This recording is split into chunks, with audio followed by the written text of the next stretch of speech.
आता मी या क्षेत्रात आल्यापासून मी नेहमी असं म्हणते की वर्कशॉपला मुलगी मॉडेल का हवी आहे तुम्हाला, आम्हाला मेल मॉडेल पाहिजे. प्रत्येक जण येऊन तुम्हाला विचारणार माझा फोटो कसा आलाय मला दाखव. छोट्या छोट्या कोर्समधनं ती व्यक्ती घडत जाते ॲज अ फोटोग्राफर आणि मग ती व्यक्ती चूज करते की मला ह्यातलं काय आवडतंय. क्षेत्रात येणं सोपं आहे पण इथे टिकणं फार कठीण आहे.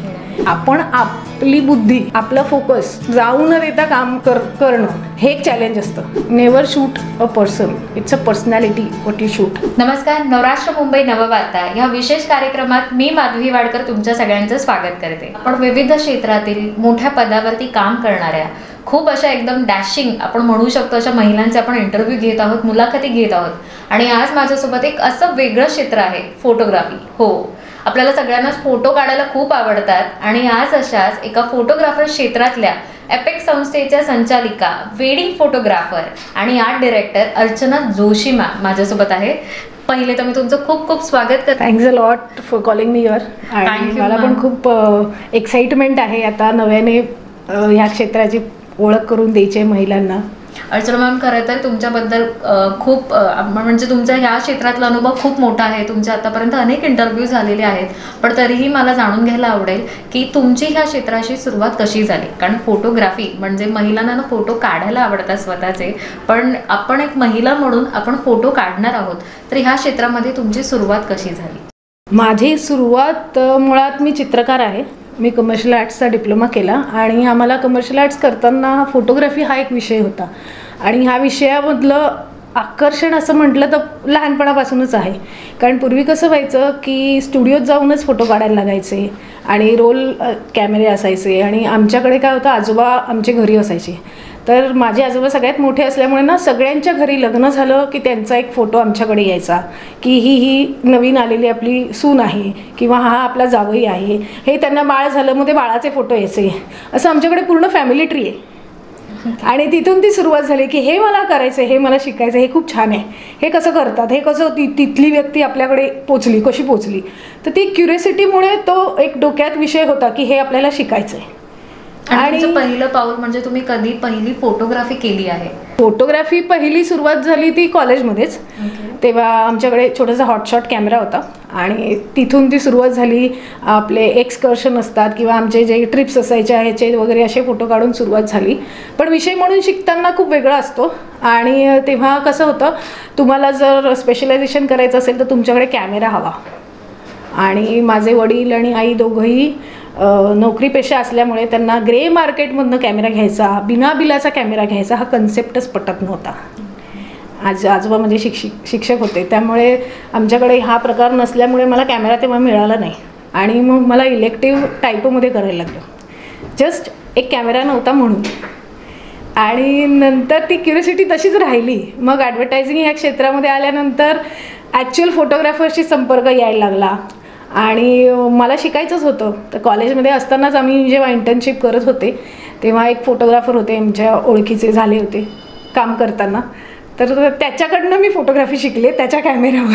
त्याच्या कॅमेऱ्यामध्ये आम्ही रोल टाकायचो, 4 जणी मिळून एका रोलमध्ये फोटो काढायचो. त्याच्या डार्करूममध्ये डेव्हलप करायचो, त्याच्याकडनं डार्करूम डेव्हलपिंग हे सगळं शिकलो आम्ही. कॉलेजमध्ये कधी असं जायला मिळालं तर गुपचूप जाऊन असं बघून किंवा असं त्या इलेक्टिव्ह घेतलेल्या मुलींच्या बरोबर इंटरॅक्ट करून वगैरे थोडंसं असं हे सुरू होतं, एक्सपेरिमेंट सुरू होतं. आणि ॲडव्हर्टायझिंगमध्ये क्षेत्रात पूर्णपणे काम करायला लागल्यानंतर तर मग ही गोष्ट जास्तच जाणवायला लागली की आपल्याला ह्याचा कल खूप चांगला आहे आणि आपण हे चांगलं करू शकतो. आणि कॅमेरा घ्यायचा होता, पण तरीही तो वयाच्या 38व्या वर्षी मी माझ्या पैशाने कॅमेरा घेतला. पुराणिक सर मला भेटले, म्हणजे आमचे ॲपॅकचे जे को फाउंडर आहेत ते मला फोटोग्राफीच्या वेडामुळे भेटलेले आहेत. माझं पहिलं पुस्तक जे पब्लिश झालं त्याचे फोटोज मी काढले होते. रादर माझ्या लग्नाच्या मागे पण कॅमेरा आहे. हां, म्हणजे त्याच्याकडे कॅमेरा आहे, तो फोटोग्राफी करतो, आपल्याला पण कॅमेरा मिळेल म्हणून. म्हणजे तुमची लव्ह स्टोरी सुद्धा, लग्नाची स्टोरी सुद्धा फोटोग्राफीशीच, म्हणजे फोटो. हां, म्हणजे it's not a love story, म्हणजे असं आमचं अरेंज मॅरेजच आहे. पण मी त्याला आवर्जून विचारलं होतं की कॅमेरा आहे ना तुमच्याकडे? तो म्हणे हो. म्हटलं मग तुम्ही फोटोग्राफी करता? त्यामुळे हो, पण एवढा येत नाही मला, म्हटलं छंद म्हणून करतोय. झालं. म्हणजे तुम्ही मुलांमध्ये पहिली ही गोष्ट बघितली की त्याच्याकडे कॅमेरा आहे. आणि मग त्याची ती गोष्ट सुरू झाली. आणि मग पुराणिक सर जेव्हा भेटले तेव्हा त्यांचं तर फोटोग्राफी हा हे क्षेत्रच होतं. आणि मी आर्टिस्ट आहे म्हटल्यानंतर त्यांना त्या गोष्टीचा खूप आनंद झाला की एक कलाकार ज्या दृष्टिकोनातनं फोटो काढतो आणि एक नॉर्मल फोटोग्राफर ज्या दृष्टिकोनात फोटो काढतो ह्याच्यामध्ये जो फरक असतो तो त्यांनी मला दाखवून दिला. आणि मग मी रितसर फोटोग्राफीचा कोर्स केला, माझा कॅमेरा घेतला. हां, आणि अशी ती जर्नी सुरू झाली.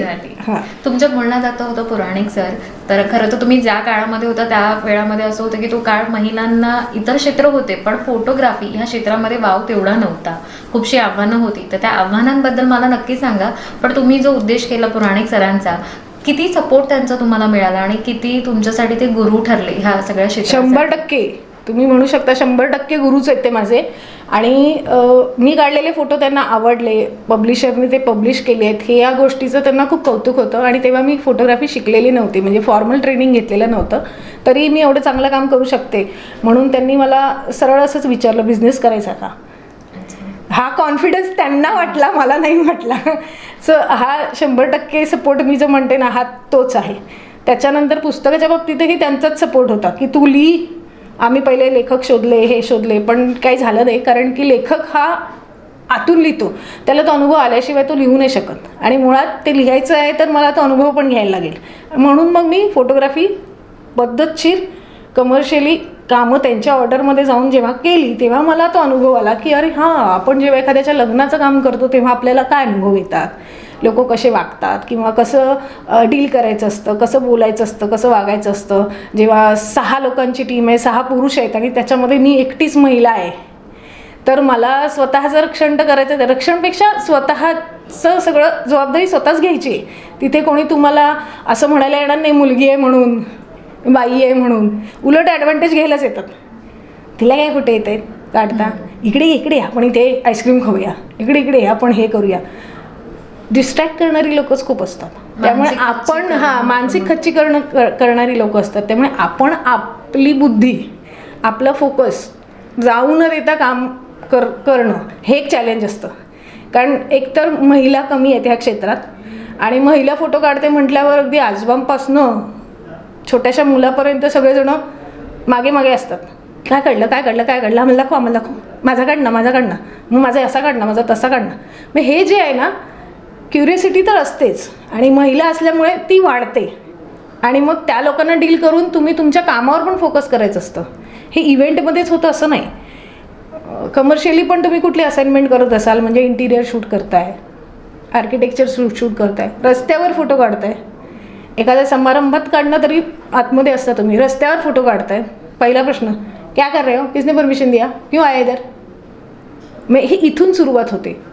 तर महिला म्हणून आपण स्वतःला जेव्हा प्रेझेंट करतो तेव्हा आपण एक व्यक्ती आहोत. आपल्यामध्ये जे गुण आहेत, आपल्यामध्ये जी कला आहे ती लोकांपर्यंत पोहोचवण्यासाठी पहिले आपल्याला तो कॉन्फिडन्स असला पाहिजे की मी 10 लोकांमध्ये 100 लोकांमध्ये उभं राहून व्यवस्थित फोटो काढण्यासाठी फोकस असणार, ते फार गरजेचं असतं. पूर्णपणे तुमचं डिटर्मिनेशन आणि तुमच्या कलेकडे असला पाहिजे. आता जसं तुमच्या बोलण्यात आलं की हे गुण हवे, तर मी तुम्हाला विचारेन की आजकाल काय झालं ना की प्रत्येक जण फोटो काढतोय, कॅमेरा हातात आहे, मोबाईलमध्ये कॅमेरा आहे, तर काही 4 कमेंट्स आला की अरे वा खूप सुंदर फोटो काढलाय, की प्रत्येकाला कुठेतरी मनातून वाटतं की नाही मी सुद्धा छान फोटो काढू शकतो, मी ह्या क्षेत्रामध्ये करिअर करू शकतो. पण काय सांगाल एक सर्वसामान्य मुलांना किंवा सगळ्यांना की कोणते बेसिक गुण तुमच्यामध्ये हे असले पाहिजे तर तुम्ही ह्याच्याकडे व्यावसायिक दृष्ट्या बघू शकता? कारण छंद म्हणून बघणं वेगळी गोष्ट आहे आणि व्यावसायिक म्हणून बघणं गोष्ट वेगळी आहे. तर काय बेसिक गुण असायला हवे आणि फोटोग्राफी शिकणं का महत्वाची आहे? मुळात अभ्यास हा सगळ्या गोष्टींसाठी लागतो आणि फोटोग्राफीसाठी तर लागतो. तुम्ही कलाकार नसाल आणि तुम्हाला एक क्षेत्रात यायचं असेल तर तुम्हाला मोठी आघाडी असते, म्हणजे मोठ्या आघाडीवर लढाई करायची असते.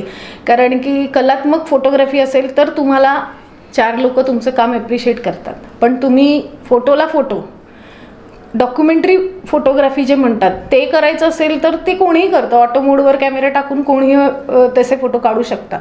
पण तुम्हाला कलात्मक दृष्टिकोन समजून एखादं प्रोडक्ट जर तुम्हाला लॉन्च करायचं आहे तर त्याच्या मागचा विचार काय आहे, ते कशा संदर्भात त्याचा वापर होणार आहे, त्याच्यासाठी लागणारे तांत्रिक बाबी काय असणार आहे, त्याच्यासाठी लागणारे प्रॉप्स काय असणार आहे, किंवा ह्याचं जे तंत्रशुद्ध शिक्षण असतं ना ते शिक्षण घेऊन ते ज्ञान तुम्ही वापरून मग तुम्ही फोटो काढणं ही एक प्रोसेस असते.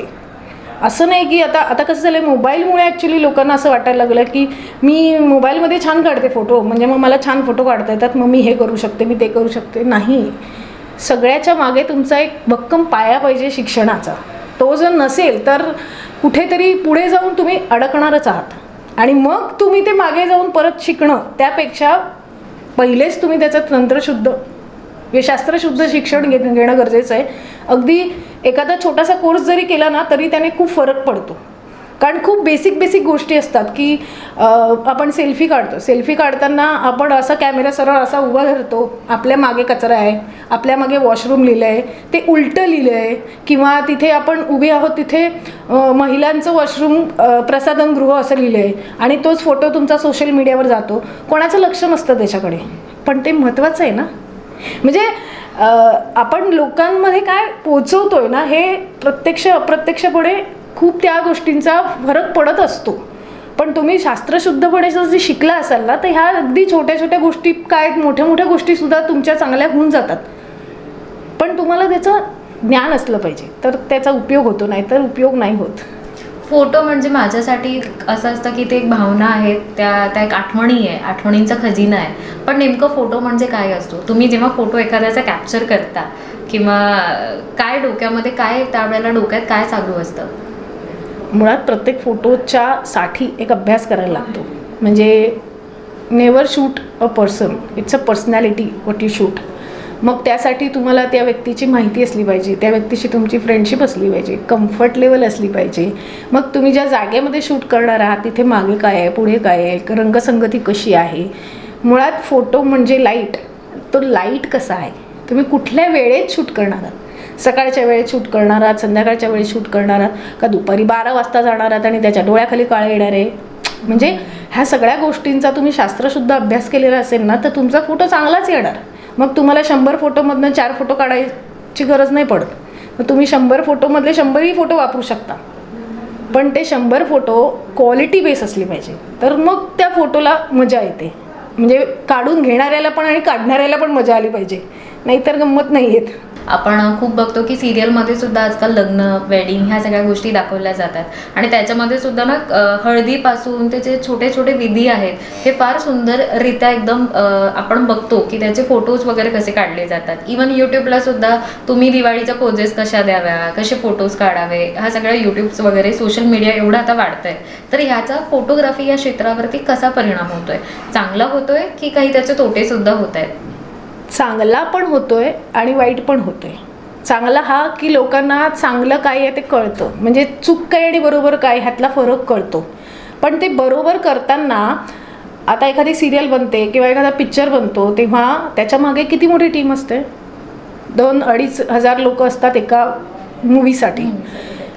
त्याच्याच अर्ध्या प्रमाणामध्ये लोक असतात सिरियलसाठी. सेटवर किती लोक असतात, आणि वेगवेगळे टेक्निकल बॅकग्राऊंड असलेली लोक, स्किल्ड लोक असतात तिथे, आणि त्यांच्या गायडन्समध्ये ते सगळं होत असतं. वेळेस आपण आपल्या घरचा समारंभ जेव्हा करतो तेव्हा फक्त मी, माझी आई, माझा भाऊ, माझा बहीण, बस हे 4 लोक, आणि आम्ही डेकोरेटरला सांगू ते, आम्ही जो लाईट वापरू ते, आणि आम्हाला जे आम्ही रीलमध्ये बघितले ते हवं आहे. पण पिक्चरचं बजेट काय असतं, सिरियलचं बजेट काय असतं, त्याच्यासाठी आर्ट डायरेक्शन लागतं, त्याच्यासाठी सिनेमॅटोग्राफर लागतो, त्याच्यासाठी बऱ्याच तांत्रिक बाबींचं शिक्षण असलेले लोक काम करत असतात. त्यामुळे तो कंटेंट क्वालिटी कंटेंट होतो. आणि इथे जेव्हा तुम्ही ती डिमांड करता तेव्हा ते बजेट असतं का तुमच्याकडे? ते बजेट असेल तर ती डिमांडला सप्लाय होतो. तर आपण समोरच्याला काय सांगतोय त्याच्यासाठी आपण आपल्याकडनं काय एफर्ट टाकतो. म्हणजे आता आमच्याकडे एखाद्या लग्नाचं काम आलं तर आम्ही काय करतो, आम्ही पहिले त्या फॅमिलीला भेटतो, त्यांचं बॅकग्राऊंड काय आहे, त्यांचं बजेट काय आहे, साधारण त्यांना ज्या अपेक्षा आहेत त्या अपेक्षेप्रमाणे त्यांच्या बजेटमध्ये आपण काय काय देऊ शकतो, आणि त्याच्याही पलीकडे जाऊन आपल्याला काही द्यायचं असेल तर त्याच्यासाठी आपण आर्ट डायरेक्शनमध्ये त्यांना काही गायडन्स देतो. म्हणजे जसं अगदी छोट्या छोट्या गोष्टी, डेकोरेटरकडे तुम्ही डेकोरेशन कुठलं सिलेक्ट केलं आहे, मग जे सिलेक्ट केलेलं डेकोरेशन आहे ते आणि तुमच्या कपड्यांचे रंगसंगती किमान ते तरी मॅच होतं आहे का. बेसिक गोष्ट. तुम्ही जेव्हा लग्न मंडपाच्या जवळ जाता, ते होमकुंड आहे किंवा तिथे असलेली जे साहित्य आहे, सामुग्री आहे, ते चांगलं आहे का. मग हे सगळं तुम्ही आधी ठरवून, आधी भेटून, आधी तुमची शॉपिंग काय आहे ते सगळं शेअर करायचं. ते सगळं तुम्ही बोललात तर मला ते कळणार. मग आता ही अशीच प्रोसेस चालते का जेव्हा तुम्ही वेडिंगचे कोणाचे फोटोग्राफीसाठी जाता? तुमची प्रोसेस काय असते? तुम्ही त्यांच्याशी आधी एक मीटिंग करता? हो, आम्ही आधी फॅमिली मीटिंग करतो. आम्ही नवरा नवरीला भेटतो, आम्ही त्यांच्या घरातल्यांना भेटतो, आम्ही त्यांच्या घरी मीटिंग करतो. एकाच कारणासाठी, आम्हाला घरात गेल्यावर त्यांचं वातावरण काय आहे, त्यांची चॉईस काय आहे, त्यांनी भिंतीला रंग कुठला लावला आहे तिथपासून सुरू ते त्यांच्या घरातलं डेकोर काय आहे, ते कसे राहतात, त्यांचं एकमेकांच्याबद्दल बॉन्डिंग काय आहे, आईचं वडिलांशी कसं नातं आहे किंवा मुलीचं वडिलांशी जमतंय का, तिथे एक कॅन्डिड मुमेंट्स आपल्याला मिळू शकतात. बहीण भावाचं नातं कसं आहे किंवा आजी असतील तर आजी आजोबांशी त्यांचं कसं रॅपो आहे. ह्या बऱ्याचशा अशा छोट्या छोट्या गोष्टी तुम्ही कलेक्ट करत असतात आणि त्यातनं ॲक्च्युली फोटो जन्माला येत असतात. तिथे ते जन्मलेले असतात आणि त्याचं बाळ तुम्हाला तिथे बघायला मिळतं. ॲक्च्युअल फायनल प्रोडक्ट येतं तेव्हा. सो ही प्रोसेस आहे. पण हल्ली लोकांना ही प्रोसेसच नको असते. आता ही प्रोसेसच तुम्ही काढून टाकली तर मग तुम्हाला आर्टिफिशियलच सगळं मिळणार. हो, आता डिरेक्टली लग्नाच्या दिवशी नवरीला दिसतो अच्छा हा फोटोग्राफर आहे आणि फोटो शूट्स. पण खरंच ही खूप महत्त्वाची प्रोसेस, खूप महत्त्वाची प्रोसेस आहे. कारण कसं होतं की अजूनही कोणी म्हटलं फोटो काढायचा की आपण लगेच आता काढा, हा फोटो आहे, हा फोटो आहे. पण मी जर तुला ओळखते आणि मी तुला सांगितलं मी तुझे जरा गप्पा मार आणि मग मी फोटो काढले तर तुलाही कळत नाही कसे फोटो काढले. तर म्हणजे ही जी कम्फर्ट आहे ना, हे तुमच्या फोटोतनं तुमच्याशी बोलले पाहिजे. तुमचे फोटो तुमच्याशी बोलले पाहिजेत. ते विजामधले फोटो नाही वाटायला पाहिजेत. विजामधले म्हणा किंवा आपले पासपोर्टचे जे फोटो असतात ते सरळ बघितलेले डॉक्युमेंटरी शॉट्स असतात. पण तुम्ही सण समारंभासाठी तयार होत आहे, छान साडी नेसली आहे किंवा छान मेहंदी काढली आहे, आज हळदीचा प्रोग्राम आहे, ते जे चेहऱ्यावर जो आनंद आहे, जे तेज येतं ते तुमच्या फोटोतनं दिसलं पाहिजे. त्याला फोटो म्हणतात. तो एव्हरलास्टिंग असतो. मग तुम्हाला असं वाटतं हां यावेळेस ना माझ्या डोक्यात असं आलं होतं आणि मला असं वाटत होतं खूप छान मस्त आलं आहे फोटो. म्हणजे तुम्हाला त्या फोटोमुळे तुम्ही भूतकाळात पण जायला पाहिजेत आणि तुम्हाला तिथे आवडलं पाहिजे. तुम्ही वेडिंग फोटोग्राफर आहात पण त्याच्यासोबत wedding art director. So art director जेव्हा आपण डिरेक्टर हा शब्द किंवा दिग्दर्शक हे सगळे शब्द जेव्हा येतात तेव्हा आपल्याला नाटक किंवा पिक्चर ह्या सगळ्या गोष्टी अशा डोळ्याच्या समोर येतात. पण वेडिंग फोटोग्राफीमध्ये आर्ट डिरेक्टर हे किती बेनिफिशियल कसं करतं ह्या दोन्ही गोष्टींचा? वेडिंगमध्ये आर्ट डिरेक्टरची खरंच गरज असते. कारण की प्रत्येक व्यक्ती हा कलाकार नसतो. त्याला कला समजते, त्याला समजणं आणि माहिती असणं ह्या दोन वेगळ्या गोष्टी आहेत. हे मला माहीत आहे की मला निळ्या रंगाच्या बॅकग्राऊंडवर पांढऱ्या रंगाची फुलं हवी आहेत आणि मी तशाच रंगाची साडी नेसणार आहे, हे तिच्या डोक्यात असतं. पण तिच्या डोक्यात हे नाही येणार की मी निळा जर स्काय ब्लू बॅकग्राऊंड आहे तर मी स्काय ब्लू साडी नेसून चालणार नाही आहे, मग तू नेव्ही ब्लू नेस किंवा तू ब्राईट कलरचा निळा घे, जेणेकरून तो स्काय ब्लू पण चांगला दिसेल आणि हा पण त्याच्यात तू पण उठून दिसेल. मग हे जे रंगसंगतीचं नॉलेज आहे किंवा कुठल्या प्रकारच्या ड्रेसमध्ये तू छान दिसू शकशील, तुझा बॉडी टाईप काय आहे, त्याच्याप्रमाणे तुझं कम्फर्ट काय आहे. म्हणजे तू एकदा घालून बघितला आहे का तो ड्रेस, मग तो घालून बघ, मग बघितल्यानंतर तुला फिटिंग कळतं. मेकअप आपण बरेच वेळा केलेला नसतो, मग मेकअप केल्यानंतर आपल्याला कळतं की अरे हां इथे थोडं हे झालं ते झालं. हे तुम्हाला त्या दिवशी लास्ट मिनिट करण्यापेक्षा तुम्ही जर त्याची ट्रायल घेतली असेल, कपड्यांची ट्रायल घेतली असेल, डेकोरेशनच्या बाबतीत ह्या गोष्टी तुम्ही सांभाळल्या असतील किंवा ग्रुप फोटो काढायचे आहेत तुम्हाला आणि ग्रुप फोटो काढताना तुम्ही स्टेज सजवून तर छान घेतलं आहे पण तुमचा ग्रुप छोटा झाला तर मागे असलेली अडगळ पण दिसते. मग ते दिसू नये म्हणून काय करायचं? फोटोमध्ये तरी आता तुम्ही म्हणाल की पोस्ट प्रोडक्शन करताय तर आपण ते कट करूया, तर आपण ते पॅचअप करूया. व्हिडिओचं काय कराल? मग तर तुम्हाला ते व्यवस्थितच असलं पाहिजे ना. व्हिडिओमध्ये एडिटिंगला फार कमी स्कोप असतो. म्हणजे एक तर तुम्ही कट करता, मग तुमचं ओरिजिनलच फुटेज जातं. कट केलं किंवा मर्ज केलं तरी ते कधी कधी दिसतं. मग ह्या सगळ्या गोष्टींचा आधी विचार करून जर तुम्ही प्लॅनिंग करून व्यवस्थित सगळं केलं तर तुम्हाला ती एडिटिंगची पण गरज पडत नाही. तुम्हाला तुमचं काम लवकर मिळतं. एडिटर खुश, मी खुश, तू खुश, मजा. पण हे आर्ट डायरेक्शन जर नसेल ना तर बरेच वेळा गुफअप होतात की क्लायंट आपण सांगतो ना आम्ही सगळं छान आणलं आहे, मस्त आणलं आहे, पण ते छान आणि मस्तची तुझी व्याख्या वेगळी आणि माझी व्याख्या वेगळी आहे. तर त्याचा सुवर्ण मध्य साधण्यासाठी हे डायरेक्शनची गरज असते. तर तो नाही साधला तर कधी कधी चांगल्या खर्च केलेल्या लग्नाचे सुद्धा 12 वाजू शकतात कारण ते फुटत येतच नाही. किंवा आता व्हिडिओ लग्नाचा दिसत नाही. विषय आलाय तर त्यावेळेला मला एक गोष्ट आठवली, मोगऱ्याचा अंतरपाठ हे काहीतरी नवीन मी ऐकलं होतं तुमच्या एका इंटरव्ह्यू मध्ये. मला पुन्हा जाणून घ्यायला आवडेल की नेमकं मोगऱ्याचा अंतरपाठ ही कल्पना काय आहे आणि काय सांगाल ह्याबद्दल? ही ॲक्च्युली सरांची आयडिया आहे. आपल्याकडे काय होतं की डेकोरेशनमध्ये आपण अव्वाच्या सव्वा खर्च करतो आणि जी मुलीची गाडी मस्त सजवलेली असते त्याच्यासाठी आपण खूप खर्च केलेला असतो. आता वास्तविक मुलीची गाडी ही कोण बघतं? सकाळी मुलीकडचे लोक लवकर येतात, तर ते लवकर येतात तर ती सजवलेली गाडी फक्त ती लोकच बघतात आणि बाय द टाईम तुम्ही हॉल सोडत असता ते सगळी फुलं सुकलेली असतात किंवा त्याचं जे काय व्हायचं ते पैसे वेस्ट गेलेले असतात. तर विचार असा आला की अंतरपाटाला पांढरं कापड आपण धरतो, तर त्याच्याऐवजी जर पांढरे मोगऱ्याचा हार धरला आणि जर तुम्ही AC हॉल बुक केला असेल, जस्ट इमॅजिन त्या मोगऱ्याचा मंद मंद सुगंध सगळीकडे पसरला आहे आणि सगळं एकदम प्रसन्न वातावरण झालं आहे. आणि नंतर तुमच्या असं लक्षात आलं की अरे तर आता पैसे तेवढ्या पुरतंच आपण वापरलं, पण मोगऱ्याच्या कळ्या जर असतील तर त्या संध्याकाळपर्यंत फुलतात.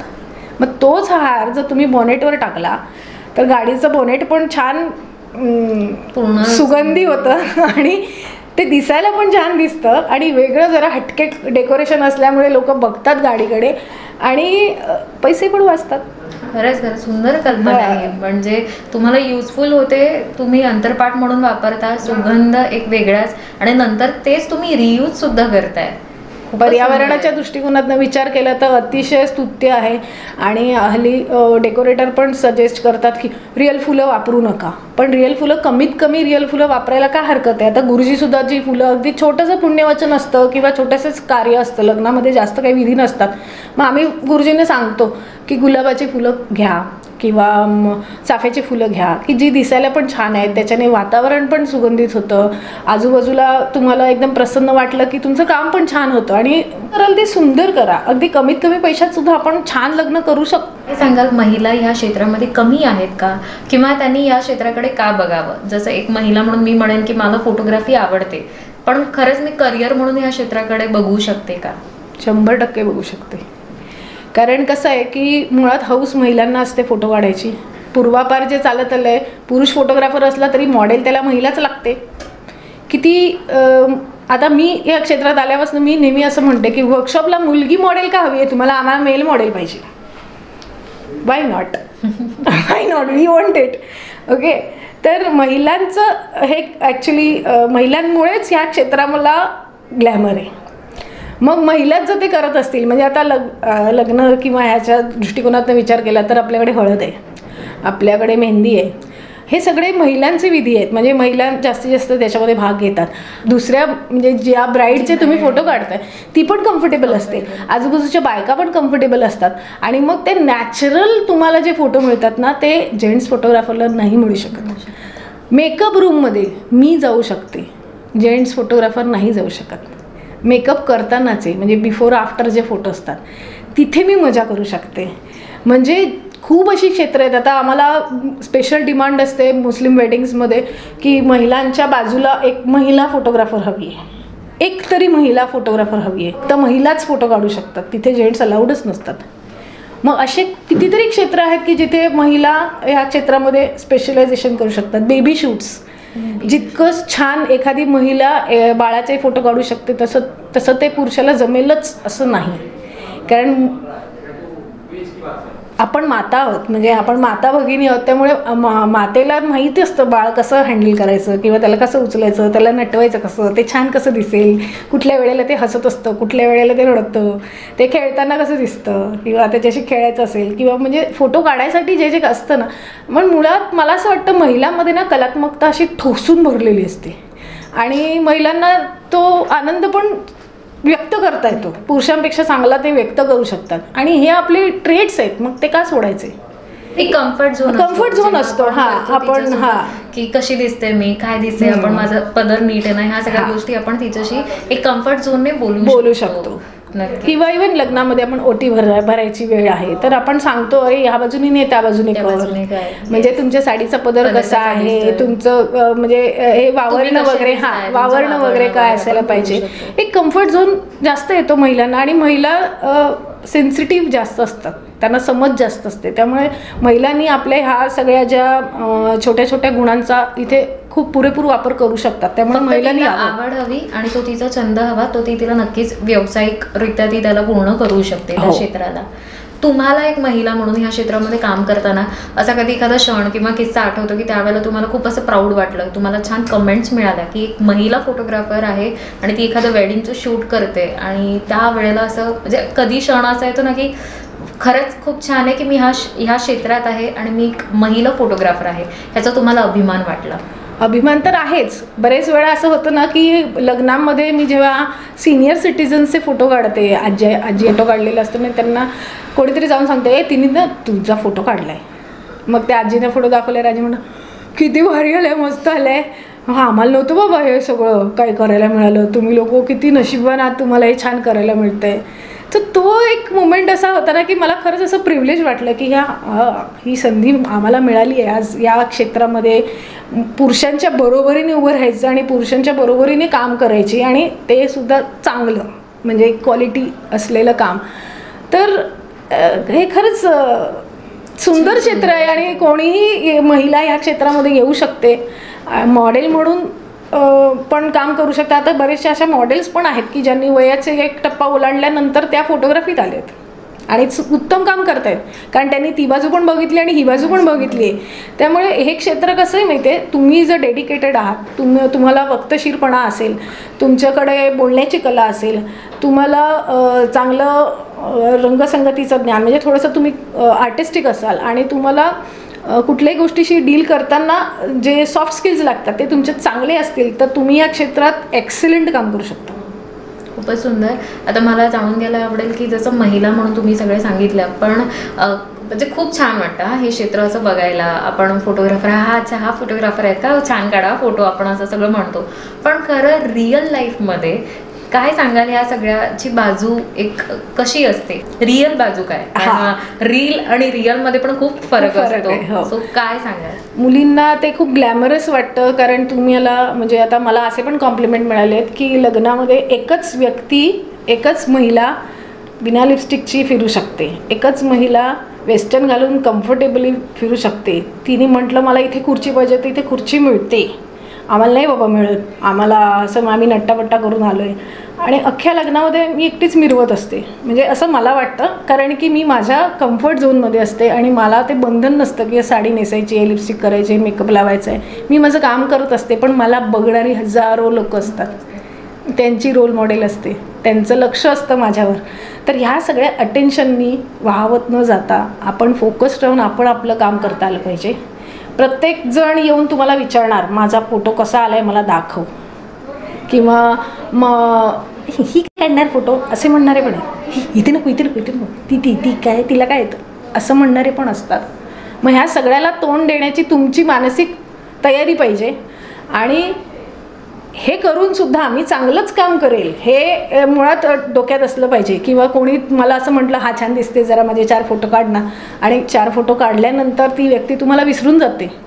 मग त्याचं पण तुम्हाला ते हँडल करता आलं पाहिजे. म्हणजे तुम्हाला डिप्लोमसी पण पाहिजे, तुम्हाला एखाद्या गोष्टीचं नॉलेज आहे म्हणून त्याचा गैरवापर कोणी करून घेत असेल तर ते सुद्धा तुम्हाला कळलं पाहिजे की एक महिला म्हणून मला चिट्ट नाही न करत आहे. म्हणजे एखादं डील असतं किंवा एखादं काम तुम्हाला येतं आहे आणि फक्त महिला म्हणून ती व्यक्ती जर तुमच्याकडे बघत असेल तर ते काम करू नका. म्हणजे मी तर सजेस्ट करते नका करू. तुमच्या मेरिटवर, तुमच्या टॅलेंटवर जर तुम्हाला काम मिळत असेल तर ते नक्की घ्या आणि ते चॅलेंज स्वीकारून तुम्ही ते चांगलं करून दाखवा. आणि त्या दिवशी किती वाजता तुम्हाला म्हणजे येणं, तेवढा वेळ स्टँडिंग उभं राहणं? हो, मग आता या एखादं लग्न आहे समजा सकाळी 7 वाजता पुण्यवचन आहे, तर मला सकाळी 5:30 वाजता तरी किमान तिथे हॉलमध्ये हजर राहायला लागतं. मुलीची तयारी, मुलीचा मेकअप, मुलीची साडी सगळी होताना जर तुम्हाला प्रोसेसचे फोटो काढायचे असतील तर ते तुम्हाला अटेंड करायला लागतं. त्याच्यानंतर तिला लागणारं सगळं गायडन्स तुम्हाला द्यायला लागतो. त्यानंतर बरेच वेळा असं होतं की आपल्या महिलांचे प्रश्न असतात, बाळी आहे किंवा काही तुमचे शारीरिक प्रश्न असतील किंवा तुम्हाला आरोग्याचे प्रश्न असतील, तर तुम्हाला ते सुद्धा डील करून ते काम करायला लागतं. तर बरेच वेळा असं होतं की तुम्हाला बसायलाच मिळत नाही दिवसभर, मग तुमची शारीरिक क्षमता कमी पडते कुठेतरी. म्हणजे आता आमच्याकडे ज्या महिला शिकतात किंवा ज्या मुली शिकतात त्या आमच्याबरोबर इव्हेंट्सला कामं पण करतात, कारण त्यांना हा अनुभव येणं फार गरजेचं असतं. तुम्हाला नुसतं कॅमेरा उचलला आणि फोटो काढले आणि काम झालं असं नसतं, त्याच्यानंतरची प्रोसेस पण तुम्हाला करायची असते. तर ती प्रोसेस काय असते, म्हणजे एखाद्या इव्हेंटमध्ये काम करताना महिला म्हणून तुम्हाला जे काय सहन करायला लागतं त्याचा पण एक अनुभव असायला लागतो, कारण 100 लोकांमध्ये उभं राहून फोटो काढणं हा जोक नाही आहे. It's a process. ते तुम्हाला मजबूत बनवत असतं. ते तुमचं धाडस काय आहे, तुम्ही काय करता ते तुम्हाला तिथे गेल्याशिवाय नाही कळत. म्हणजे एखाद्या इव्हेंटमध्ये जेव्हा तुम्ही एखादी महिला काम करताना बघतो तेव्हा तुम्हाला तिच्या मागची कहाणी माहीत नसते, की तिची आज पाळी आहे का, तिच्या पोटात दुखते का, तिचं डोकं दुखते का, तिला काही त्रास होतोय का, हे ऐकणारं किंवा हे करणारं कोणी नसतं. You have to be a professional there. आणि ती कारणं द्यायची पण नसतात. तिथे तुम्ही एक प्रोफेशनल म्हणून आहात, त्यामुळे त्या प्रोफेशनलीच काम करायला लागतं. तुमची एपेक संचालिका म्हणून मी जशी ओळख करून दिली, तर मला ह्या संस्थेबद्दल जाणून घ्यायला आवडेल की एपेक ही संस्था काय काम करते आणि यांचे पुढचे प्लॅन्स काय आहेत. एपेक ही संस्था आर्ट, फोटोग्राफी, ॲडव्हेंचर आणि क्राफ्ट या 4ही गोष्टींचं ट्रेनिंग आणि सर्व्हिसेस आम्ही प्रोव्हाइड करतो. याच्यामध्ये आर्टमध्ये Madhubani painting, Egyptian painting, Warli painting अशा सगळ्या प्रकारच्या कला आपण शिकवतो आणि त्याचे म्हणजे तुम्हाला पेंटिंगची आवश्यकता असेल तर आपण करून पण देतो. त्यानंतर फोटोग्राफीमध्ये इनडोअर फोटोग्राफी, आउटडोअर फोटोग्राफी ह्या सगळ्या गोष्टींचं ट्रेनिंग देतो. आणि तुमच्याकडचे लग्न समारंभ याच्यामध्ये आमची स्पेशलिटी आहे. आणि त्याच्या व्यतिरिक्त पण काही कामं असतील, म्हणजे जसं फोटोशूट झालं किंवा मॉडेल शूट झालं, तुम्हाला लुक टेस्ट आहे किंवा कुठल्याही प्रकारचं जे व्यावसायिक काम आहे ते सुद्धा आपण करतो. आणि ॲडव्हेंचरच्या under bird photography, wildlife photography असे टूर्स आपण घेऊन जातो. आणि त्याच्यामध्ये तुम्हाला ट्रेनिंग पण प्रोव्हाइड करतो. म्हणजे ज्यांनी इनडोअर फोटोग्राफीचा कोर्स केला आहे, आउटडोअर फोटोग्राफीचा कोर्स केला आहे, त्यांना नेक्स्ट लेवल काय असते तर बर्ड फोटोग्राफी आहे. मग तुम्ही इक्विपमेंट काय घेतलं पाहिजे, तुम्हाला तिथे बर्ड्सचे फोटो काढताना बर्ड्स आयडेंटिफाय कसे करायचे, बर्ड्सचा थोडासा अभ्यास आम्ही त्यांना करायला देतो. तो ऑन द स्पॉट पण करता येतो किंवा तुम्हाला जे काही इंटरनेटवर हे सोर्सेस असतात तिथून तुम्ही शिकू शकता, किंवा आमच्याकडनं आम्ही त्यांना बरीच माहिती पण प्रोव्हाइड करतो. सगळं त्यांना टेक्स्ट मटेरियल पण असतं आणि प्रॅक्टिकल अनुभव पण. कोर्सेस म्हणून आपण त्यांना ट्रेनिंग देतो. किती दिवसाचे हे कसे असतात, म्हणजे काही महिन्याचे कोर्सेस असतात की कसं असतं? आपला इंडोरचा कोर्स 2 दिवसाचा असतो आणि आउटडोअरचा पण कोर्स 2 दिवसाचा. ते 4 दिवसाचा कोर्स कंप्लीट झाल्यानंतर तुमचं सर्टिफिकेशन होतं. ते झाल्यानंतर मग तुम्ही बर्ड फोटोग्राफी किंवा वाईल्ड लाईफ फोटोग्राफी जॉईन करून तुम्ही नेक्स्ट लेवलला जाऊ शकता. म्हणजे कसं जनरली आता आमच्याकडे येणारे जे स्टुडंट्स असतात ते हॉबिस्ट असतात किंवा ॲमॅच्युअर फोटोग्राफर्स आहेत किंवा ज्यांना ह्या क्षेत्रात येऊन करिअर करायचं असे पण आहेत, किंवा ज्यांच्याकडे माझं प्रोडक्टचे फोटो मलाच काढायचे आहेत आणि मलाच करायचं आहे असे करणारे लोक पण आहेत. इंजिनियर्स आहेत, डॉक्टर्स आहेत, ज्यांना स्ट्रेस असतो, तो स्ट्रेसपासून त्यांना रिलीफ पाहिजे म्हणून त्यांना वेगळं काहीतरी शिकायचं असतं, ज्याला सो कॉल्ड त्यांचं स्टँडर्ड पण मॅच होतं, त्यांना मजा पण करायला मिळते आणि त्यांचा कॉन्फिडन्स डेव्हलप होतो की मी काहीतरी वेगळं पण करू शकतो आणि स्ट्रेस थोडा कमी होतो आणि त्यांना त्यानिमित्ताने फिरायला मिळतं. म्हणजे बर्ड फोटोग्राफीसाठी म्हणा किंवा वाईल्ड लाईफ फोटोग्राफीसाठी म्हणा. तर अशा ह्या छोट्या छोट्या कोर्समधनं ती व्यक्ती घडत जाते ॲज अ फोटोग्राफर. आणि मग ती व्यक्ती चूज करते की मला ह्यातलं काय आवडतंय, त्या क्षेत्रामध्ये मग ते लोक करिअर करू शकतात. आम्ही मुलांना असं गाईड करतो की हे करून बघा, हे करून बघा, हे करून बघा. हे करून आपण प्रॅक्टिकल जे ट्रेनिंग देतो ना त्या ट्रेनिंगमध्ये ॲक्च्युली तुम्हाला कळतं की मला काय आवडतंय आणि मला काय जमतंय. दोन्ही असतं, मला आवडतंय आणि जमत नसेल तर गणलंय, पण ते आवडतं पण आहे आणि जमतं पण आहे, तर मग तुम्ही त्याच्यामध्ये करिअर करू शकता. तर आमच्याकडे अशी पण स्टुडंट्स आहेत की ज्यांनी होमस्कूलिंग केलं आहे, तिला फक्त फोटोग्राफी आणि म्युझिकमध्ये इंटरेस्ट होता. फोटोग्राफीमध्ये तिने आमच्याकडचे सगळे कोर्स केले, इवन इव्हेंट फोटोग्राफीचा पण कोर्स केला आणि आमच्यावर प्रॅक्टिकल इव्हेंटमध्ये काम पण केलं. आणि हे सगळं केल्यानंतर मग तिने सिनेमॅटोग्राफीचा कोर्स केला आणि आता ती सिनेमॅटोग्राफर म्हणून ॲक्च्युअली इंडस्ट्रीमध्ये काम करते. So this is a process.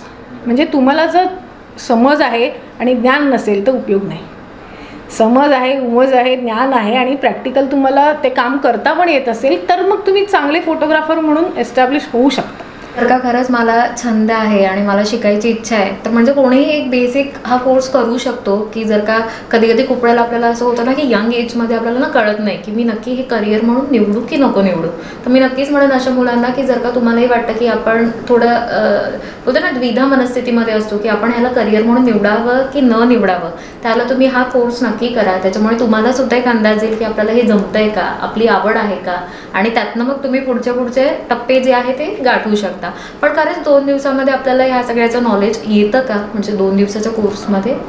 No your camera and learn photography ही आमची कॅचलाईन आहे. Okay. So you know your camera, learn photography and then you decide what you want to do exactly with that knowledge. Okay. म्हणजे समज आहे, ज्ञान आहे आणि त्याचं मी पुढे काय करायचं आहे हे तुमच्या ball is in your court. तर ते तुम्ही डिसाईड करायचं आहे तुम्हाला ह्याच्या पुढे शिकायचं आहे का ह्याच्यावरच मर्यादित राहायचं आहे. ह्या पुढच्या गोष्टी आहेत, आम्ही त्याच्यासाठी सुद्धा गायडन्स देतो. आता आमच्याकडे जे लोक इव्हेंट फोटोग्राफीचा कोर्स करतात ते आमच्याबरोबर ॲक्च्युली इव्हेंटमध्ये शिकतात. ते जेव्हा इव्हेंटमध्ये आमच्याबरोबर कामं करतात तेव्हा त्यांना कळतं स्टार्टर किती खायचं, लक्ष कुठे द्यायचं, सरांचा कॅमेरा कुठे आहे, आपला लाईट कुठे आहे, आपल्याला सोर्स कुठून घ्यायचा आहे, आपल्याला आधी होमवर्क कसा करायचा आहे, त्याची रेखी कशी करायची आहे. एखादं तुमचं आउटडोअरचं काम असेल तर त्याची रेखी करायला लागते. आता डेस्टिनेशन वेडिंगसाठी 4-4, 5-5 दिवस तुम्हाला बाहेर राहायला लागतं. मग अशा वेळेस जर तुम्ही महिला असाल, तुमच्याकडे लहान मुलं असतील, मग त्यांचं सगळं मॅनेज तुम्हाला करून यायला लागतं. मग ती तुमची मानसिक तयारी आहे का? मग तुम्ही या क्षेत्रात यायच्या आधी ह्या सगळ्या टेक्निकल गोष्टी तर आहेच, तुमच्या कौटुंबिक बॅकग्राऊंड पण तुम्हाला बघायला लागतो की आपल्याला हे जमणार आहे का. आणि ह्या क्षेत्रात येणं सोपं आहे पण इथे टिकणं फार कठीण आहे. त्यामुळे तुम्हाला सगळ्या जबाबदाऱ्या सांभाळून जर तुम्हाला जमत असेल तर महिलांनी नक्की यावं. आता तुम्ही काही जसं मी ऐकलंय की परीक्षा सुद्धा असतात वेगवेगळे, तुम्ही काही कार्यक्रम राबवता या ॲपेक्स संस्थेअंतर्गत, तर आता कोणते कार्यक्रम येत आहेत, काही स्पर्धा येत आहेत, काय या स्पर्धेमध्ये शिक्षणाची अट नाही, वयाची अट नाही. ज्याला कोणाला फोटोग्राफीत इंटरेस्ट आहे आणि ज्याच्याकडे कॅमेरा आहे असे कोणतीही व्यक्ती, मला यावेळचे विषय आहेत आपले टायगर, टेम्पल आणि मार्केट, ह्या तिन्ही विषयामध्ये तुम्ही तुमचे फोटोज पाठवू शकता. 12x18 साईज, 300 DPIचं रेझोल्युशन असे मला फोटो पाठवायचे आहेत. त्याची रजिस्ट्रेशन फीस आहे. आणि ह्या फोटोमधनं जे 15 विनर्स आपण काढतो त्या विनर्सचं एक एक्झिबिशन असतं 2 दिवसाचं. आणि त्या एक्झिबिशनमध्ये तुम्ही तुमचे फोटो डिस्प्ले करत असतात आणि त्याच्या व्यतिरिक्त तुमचं दुसरं काही काम असेल तरी ते तुम्ही डिस्प्ले करू शकाल. आणि त्या डिस्प्लेचे 2 दिवसाचा जो डिस्प्ले असतो तिथे तुम्ही तुमचे क्लायंट्स बोलवू शकता, तुमचे फ्रेंड्स, फॅमिली, कोणालाही तुम्ही इन्व्हाइट करू शकता. बॉम्बे आर्ट सोसायटीमध्ये हे भरतं. तर हा तुम्हाला मिळालेला प्लॅटफॉर्म आहे. इथे तुम्ही येणाऱ्या सगळे जे गेस्ट असतात त्यांच्याबरोबरचे फोटो काढून तुम्ही जर सोशल मीडियावर टाकले, तुम्ही न्यूजपेपरला दिले, तर तुम्ही स्वतःला एस्टॅब्लिश करू शकता ॲज अ फोटोग्राफर की माझ्या ह्या फोटोला बक्षीस मिळाले आणि ह्या फोटोसाठी एवढं ॲप्रिसिएशन झालं. तिथे छोटासा व्हिडिओ बनवा, तिथे तुम्ही फोटोज ते तुमच्या पब्लिसिटीसाठी वापरा. असं तुम्ही हळूहळू तुमच्या ह्या क्षेत्रामध्ये ॲज अ फोटोग्राफर तुम्ही एस्टॅब्लिश होत असता. तुमचं करिअर तुम्ही पहिली स्टेप तर सुरू करू शकता. महिलांसाठी आपण एक ट्रॉफी ठेवतो. महिला फोटोग्राफरसाठी ट्रॉफी असलेली ही आपली एकमेव स्पर्धा आहे. त्यामुळे महिलांसाठी ही खरंच खूप आनंदाची गोष्ट आहे की ज्या ज्या महिला फोटोग्राफी करतात आणि ज्यांना इंटरेस्ट आहे, ज्यांच्याकडे कॅमेराज आहेत आणि जे आपलं काम जगापुढे आणू इच्छित आहेत, त्या सगळ्या महिलांनी ह्या स्पर्धेमध्ये भाग घ्या. यावेळेचे आपले विषय तुम्हाला मी मगाशी सांगितले तसं टायगर, टेम्पल आणि मार्केट आहे. मार्केटला जायला कोणाला आवडत नाही, शॉपिंग करायला कोणाला आवडत नाही, तर जा, फोटो काढा, मला फोटो पाठवा. आणि आपलं ओपन जजिंग असतं. आपले तिन्ही जजेस तुमचे फोटोज बघतात तेव्हा तुम्ही पण ते फोटोज बघत असता. तुम्हाला आलेल्या सगळ्या एंट्रीज बघायला मिळतात. हे फक्त आणि फक्त आपल्याकडे होतं की आपण सगळ्या एंट्रीज दाखवतो आणि त्यातनं अतिशय पारदर्शक पद्धतीने एक विनर निवडले जातात आणि त्यांचे मार्कसुद्धा आम्ही तुम्हाला सांगतो. तुम्हाला किती मार्क मिळाले, ते माझा हा फोटो आहे आणि या फोटोला मला किती मार्क मिळाले हे सुद्धा आम्ही तुम्हाला दाखवतो. आणि त्यातनं तुम्ही घडत असता. तुम्हाला कळतं चांगला फोटो कुठला, वाईट फोटो कुठला, आपला फोटो कुठे ह्याच्यात स्टँड होतो. म्हणजे आलेल्या सगळे फोटो आपण बघितल्यानंतर आपल्यालाच कळतं. आणि मग असं करता करता आपण एक प्रोसेसमधनं गेल्यानंतर आपल्याला कळतं की आपण एक्झॅक्ट कुठे आहोत. त्यामुळे ह्या स्पर्धांमधनं जास्तीत जास्त भाग घ्या. आणि आपली एक्झिबिशन यावेळेचं असणार आहे एप्रिलच्या 27-28 तारखेला. यावेळेस खूप छान आहे अर्चना मॅम, कारण म्हणजे मला सुद्धा एक्साइटमेंट वाटते की काहीच हरकत नाही जर का तुम्हाला सुद्धा वाटतं की तुम्ही जे फोटो काढतायत ते कुठेतरी कोणीतरी एक चांगल्या मार्गदर्शनाखाली ते बघितले जावे फोटो, तर नक्की खूप सुवर्ण संधी आहे. नवभारत आणि नवराष्ट्र ह्याचे जर तुम्ही सबस्क्रायबर असाल किंवा नसाल तर तुम्ही ते सबस्क्राईब करायचं आहे. त्याचे स्क्रीनशॉट तुम्हाला जो दिलेला नंबर आहे खाली त्या नंबरवरती त्याचा स्क्रीनशॉट पाठवायचा आहे. त्याची जी रजिस्ट्रेशन फी आहे 300 रुपये, पण त्यामध्ये तुम्हाला सवलत मिळणार आहे कारण तुम्ही नवभारत आणि नवराष्ट्र ह्याचे सबस्क्रायबर असाल तर नक्की ह्या सुवर्ण संधीचा फायदा घ्या. जास्तीत जास्त एंट्रीज करा आणि नक्कीच जे मेन विजेते असतील त्यांना बक्षिसं सुद्धा मिळतील आणि खूप सुंदर आहेत. म्हणजे धडपड्या फोटोग्राफर आणि महिलांसाठी सुद्धा एक वेगळी बक्षीस त्यांनी ठेवलेलं आहे. बक्षीस ठेवलं आहे की जर का महिला सुद्धा तुम्ही फोटोग्राफर असाल आणि तुम्हालाही वाटतं की तुमचा छंद किंवा तुमची फोटोग्राफी एक बघितली जावी, त्याला ओळख मिळावी, तर ह्या सुवर्ण संधीचा नक्की फायदा घ्या. खरंच अर्चना मॅम खूप छान वाटलं तुमच्याशी गप्पा मारून. एकदम असं म्हणजे वेडिंग आणि हे सगळे असे डोक्यामध्ये चक्र फिरायला लागली, सगळे ते दिसायला लागलं. खूप छान होती तुमच्यासोबत ही मुलाखत. अशाच मुलाखती तुमच्यासोबत अजूनही पुढे व्हाव्या आणि तुमचा हा जो येणारा कार्यक्रम आहे त्याच्यासाठी खूप खूप शुभेच्छा. तर रसिको, आपण अशाच अनेक मुलाखतीसोबत पुन्हा भेटत राहूया. तोपर्यंत मी माधवी वाडकर, नवराष्ट्र मुंबई, कॅमेरामॅन सय्यद सोबत.